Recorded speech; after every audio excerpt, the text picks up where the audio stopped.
아무리 전문가 분이더라도 투자의 책임은 본인에게 있다는, 내가 가진 잘한다는 착각이 무리를 하게 만듭니다.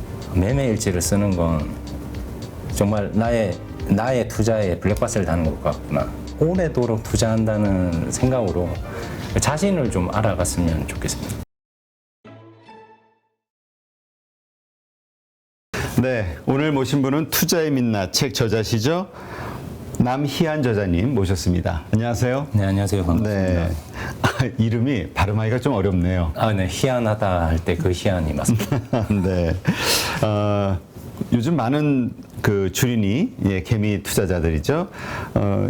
내가 처음에 만약에 지금 알고 있는 방식대로 지금 한 경험을 바탕으로 투자를 했다면 지금 완전히 달라졌을 텐데, 이런 후회하시는 분들 많이 있거든요. 그런데 이 책도 우리 남희안 저자님께서 지난 7년간의 주식 투자를 반성하는 그런 반성문이다, 실패담이라고 이제 이야기를 하셨는데, 어떻습니까? 이제 지금 소프트웨어 프로그래머시고 직장인이신데 투자를 어떤 형태로 시작을 하셨나요? 처음에는?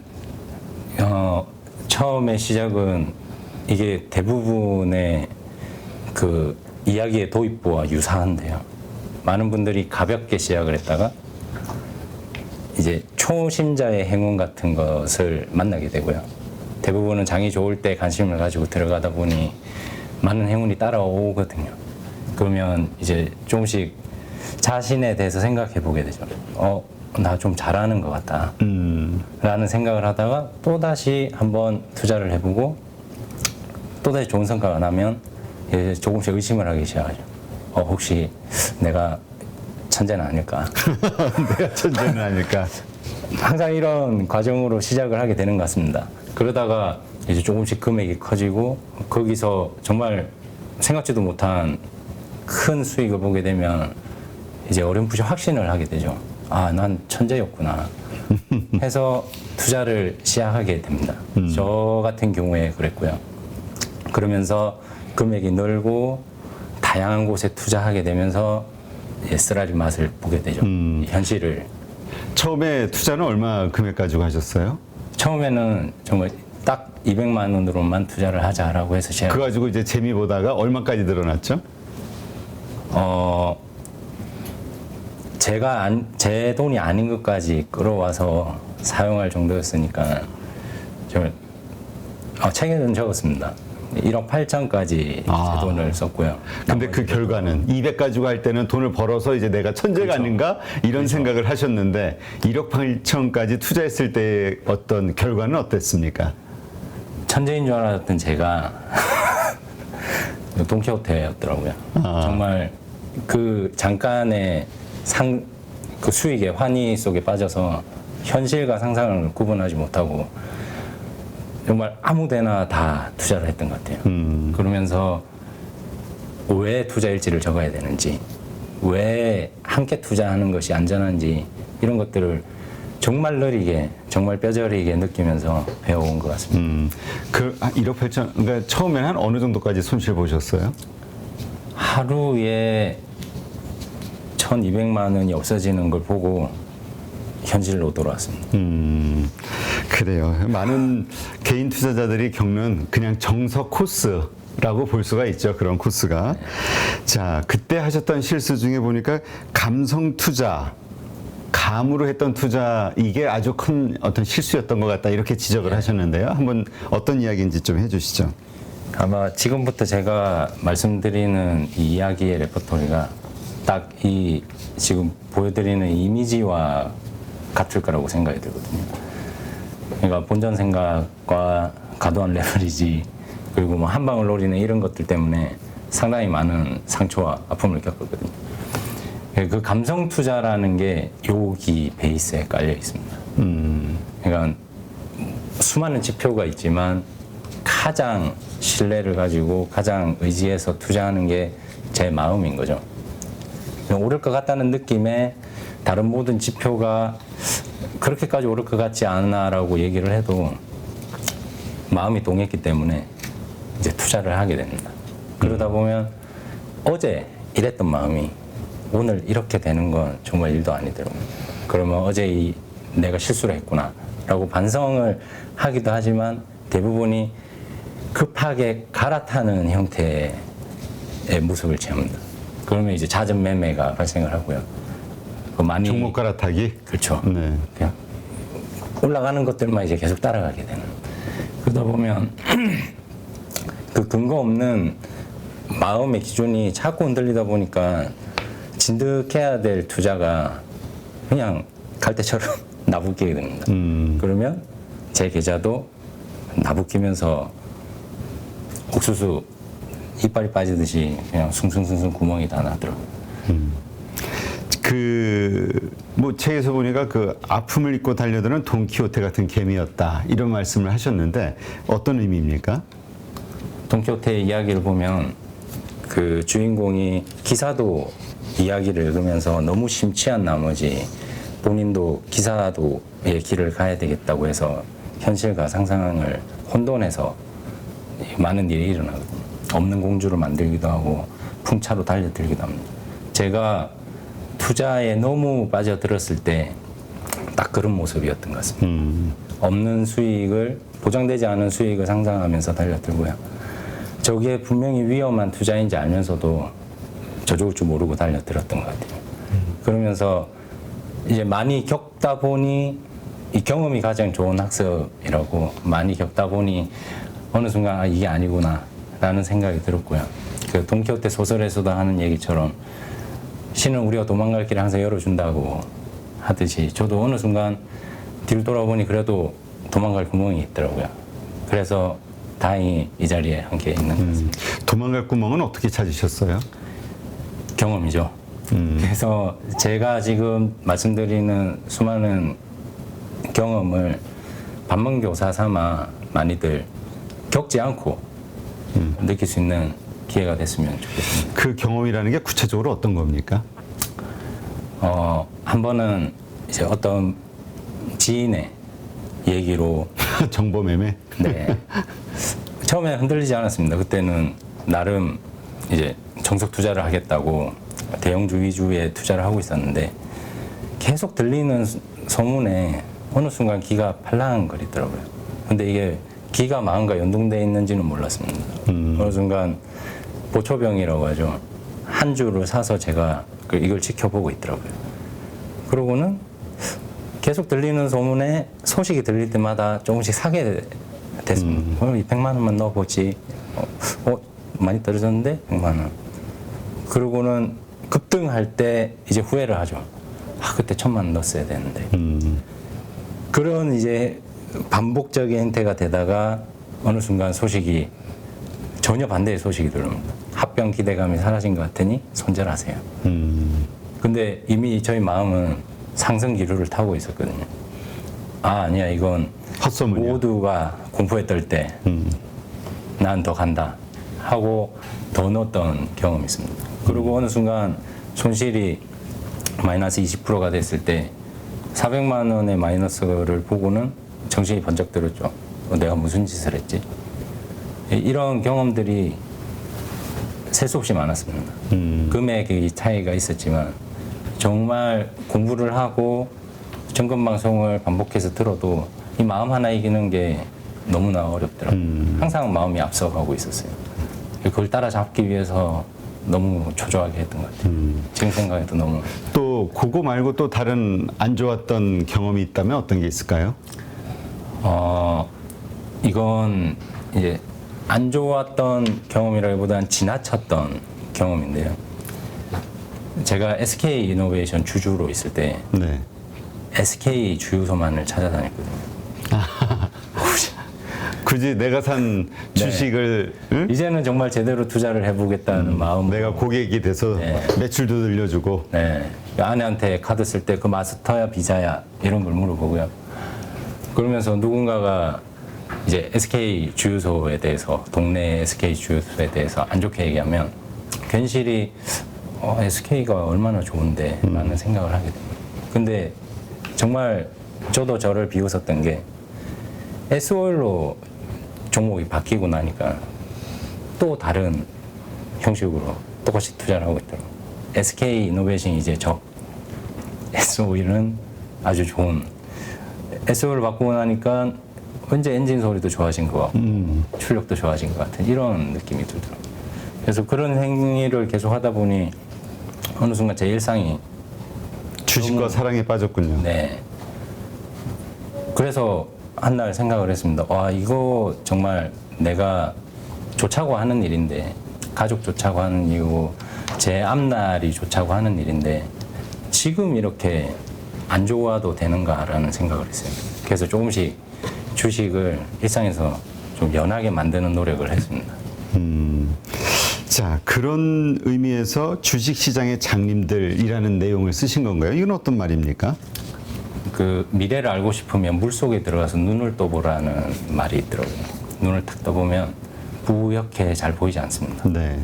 근데 그 와중에도 좀 더 넓은 시각과 긴 시야를 가진 분들이 계시거든요. 저는 그분들이 전문가 분들이라고 생각을 합니다. 그분들이 저 멀리 보고 위험에 피해라고 하면 피할 수 있는 여지를 주시거든요. 근데 그분들도 결국엔 저 앞날까지는 명확하게 알 수 없다는 거죠. 어떤 때는 저 앞에 있는 정말 무서운 고래를 산호라고 얘기할 때도 있고요. 산호를 보고는 급하게 도망가는 경우도 있을 거거든요. 그래서 우리가 반드시 알아야 되는 게 아무리 전문가 분이더라도 투자의 책임은 본인에게 있다는 그 무서운 명언을 항상 잊지 말자는 의미로 그렇게 적었습니다. 절대 전문가분들을 비하하려고 적은 것은 아니고요. 그분들의 장님을 표현한 것은 그분들은 장님들이 싸우잖아요. 코끼리를 만지면서. 그분들은 만져봤기 때문에 확신할 수 있는 거거든요. 근데 저는 만져보지도 못한 상태에서 저분들의 말을 고지고 때론 듣지 말자라는 제 다짐에 글을 그렇죠. 그러니까 하여튼 뭐 우리 방송에서도 그런 얘기를 자주 하는데 나도 못 믿는데 누굴 믿냐. 네. 그래서 결론이 아니라 이 전문가분들이 하시는 이유, 왜 그렇게 생각하는지에 대한 그 논리, 네. 근거에 대해서 자꾸 생각을 해보고 맞습니다. 팩트 체크를 해보자 이런 얘기를 자주 하는데 그렇게 근데 참 한두 번 어떤 분이 그런 맞췄을 때 어떤 시황이라든가 아니면 주가의 어떤 종목들의 상승 하락을 좀 맞췄을 때 그 다음에는 신뢰감이 생기니까 그 다음부터 자꾸 무조건 믿게 돼. 맞습니다. 그렇죠? 이걸 조심해야 되는 거죠. 맞습니다. 네. 그게 계속해서 어쩔 수가 없더라고요.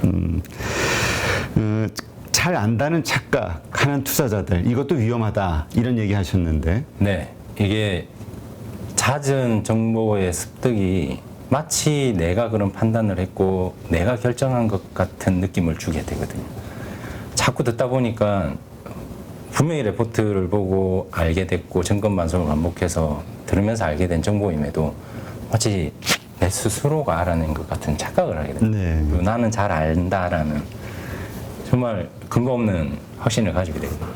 그러면서 생기는 문제가 무리하게 되는 거예요. 이게 여기 그림에서 보시면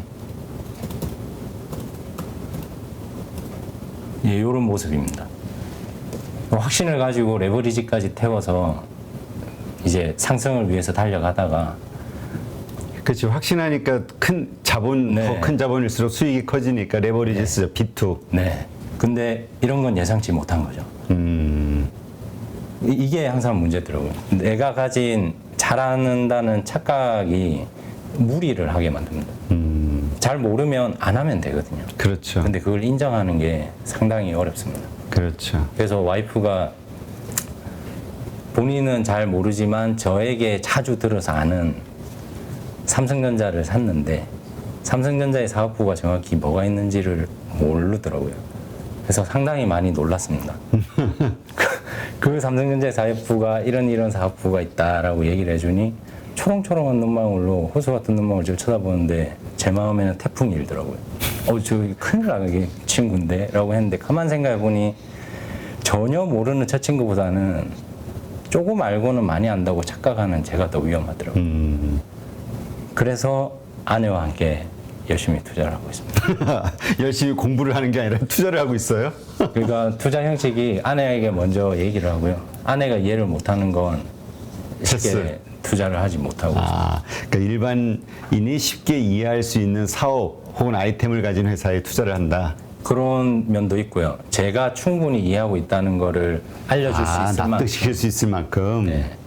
그게 안 되는 상황, 제가 정말 좋다고 생각해서 설명하면서도 입이 턱턱 막히는 경우가 있거든요. 그 와이프가 질문을 하나, 그게 돼? 라고 했을 때, 하는 순간은 다시 생각해 봐야 되는 시점인 거죠. 그렇군요. 그 투자 사고의 블랙박스라는 표현을 쓰셨는데 네. 이거는 어떤 의미이죠? 네, 저희가 현재 자동차에서는 많이 쓰고 있지만 블랙박스라고 하는 그 사고를 기록할 수 있는 장치가 원래 비행기에서 내려왔습니다. 다들 아시다시피 비행기록 장치라는 블랙박스를 달므로써 비행기 사고에 대한 사고 원인 조사가 가능해졌거든요. 근데 이 블랙박스는 사실 사고 원인 조사에도 많은 기여를 했지만 더 큰 기능 중에 하나는 재발 방지에 있습니다. 네. 그래서 내가 일어난 사고에 대해서 원인을 분석하고 방지책을 만들므로써 그 블랙박스의 역할이 완수가 되는 거죠. 그럼 저희가 투자를 할 때도 비행사고와 거의 비견되는 사고가 일어나기도 합니다. 인생을 걸고 뭐 연끌을 해서 투자를 한다거나 하는. 근데 대부분의 사람들이 소소한 사고들을 가볍게 여기고 기록을 하지 않거든요. 그러면 개선이 있을 수가 없는 것이죠. 마치 오답 노트 없이 공부를 해서 이 50점을 매번 유지하기 위해서 똑같은 답을 고르는 것과 같은 행위를 합니다. 한번 이 오답 노트를 만들어서 채점을 해보면 다음에는 적어도 이 답은 안 고를 수도 있는데도 그런 노력을 하지 않거든요. 제가 그렇게 하고 있더라고요. 적는 게 귀찮아서 나의 감이 확실해서 매매일지라는 거 써본 적이 없더라고요. 그래서 한번 기록을 해봤습니다. 네. 밑자의 본전이니까. 기록을 하니 이걸 빼박 기능이 있더라고요.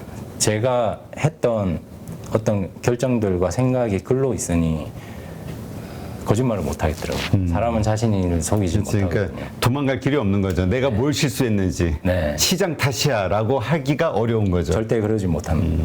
그래서 내가 이때 이 결정을 이래서 했는데 이게 바뀌었음에도 내가 무시했구나라는 게 한눈에 들어오더라고요.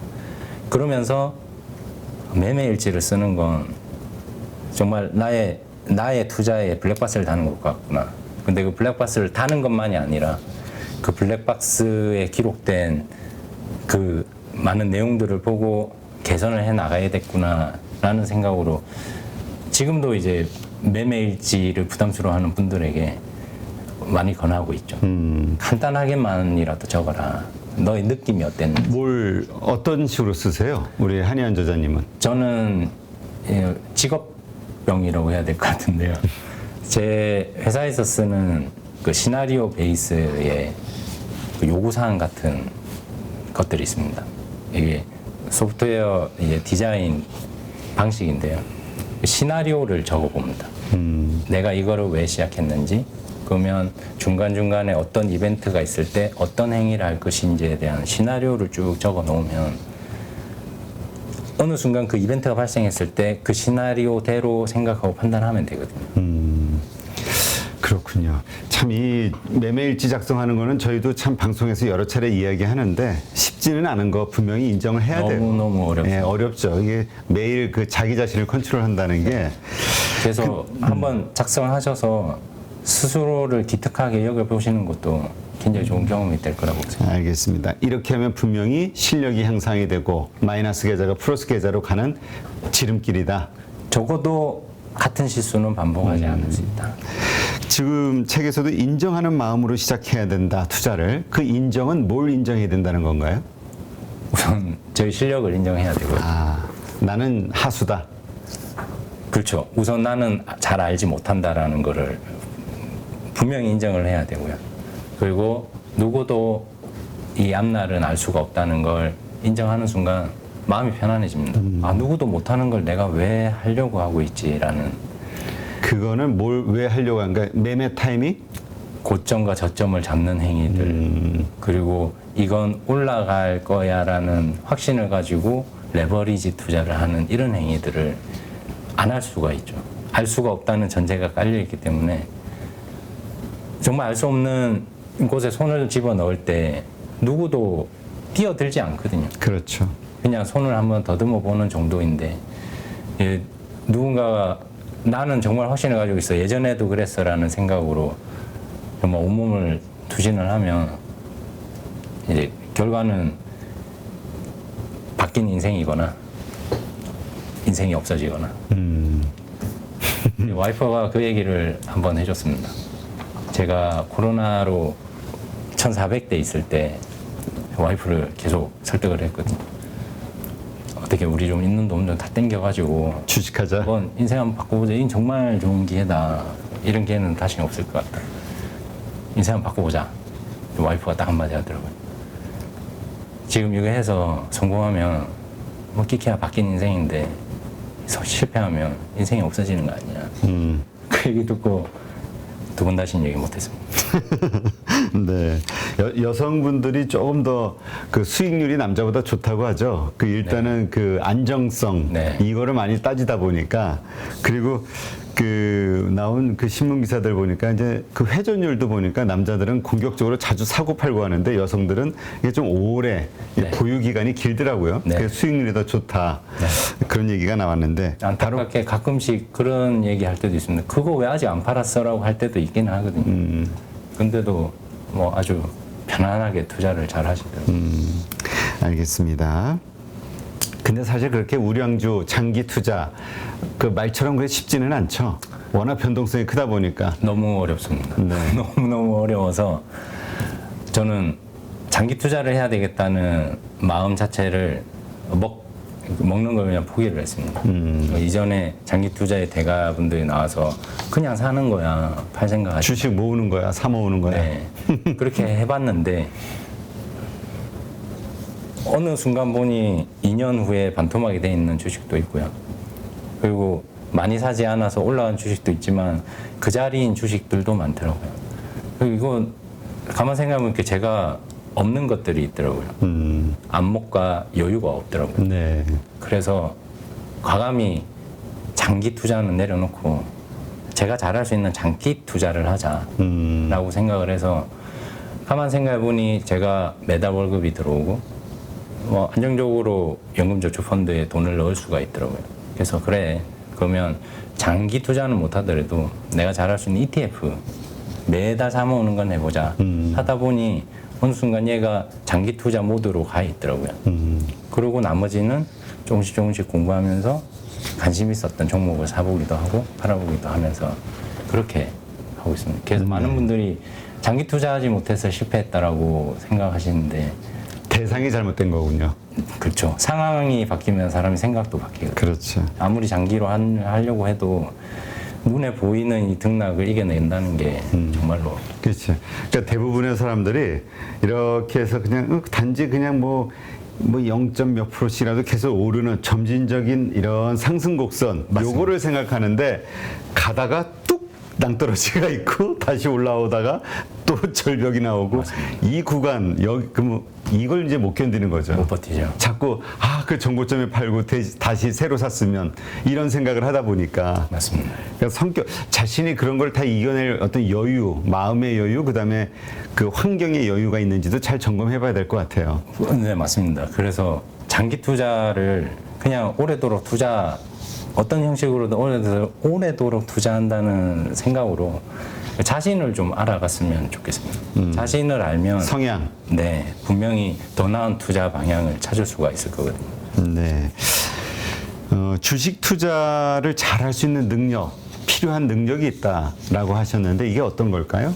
오로지 저의 생각인데 그 주관적인 생각. 네, 많은 분들이 이제 정보력과 분석력과 이해력 등이 필요하다고는 하십니다. 저도 중요하다고 생각을 하고 많은 정보를 습득하다 보면 예측력이 생길 줄 알았습니다. 어느 순간 뭔가 저 멀리에서 반짝하고 자기를 도드라지게 보이는 종목이 보이고 시장의 흐름이 쫙 눈앞에 그려질 줄 알았거든요. 근데 아까 말씀드렸다시피 안목과 여유가 없더라고요. 그래서 제가 곰곰이 생각해 보니 그 많은 정보를 가지고도 왜 이 투자를 유지하지 못할까, 이어나가지 못할까를 고민해 보니 제가 상상력이 부족하더라고요. 그래서 아까 말씀드린 것처럼 시나리오를 적으니까 그 상상력을 글로 만들 수가 있었는데 그 당시에는 생각하는 시간조차 아까워서 항상 정권 방송을 보고 레포트를 읽고 주가 차트를 보고 하다 보니 저 먼 미래에 내가 그리는 이상향을 한 번도 생각해 보지 않은 거죠. 그리고 이 주식을 했을 때 내가 맞닥뜨릴 수 있는 많은 상황들을 상상해 보지 않았던 거예요.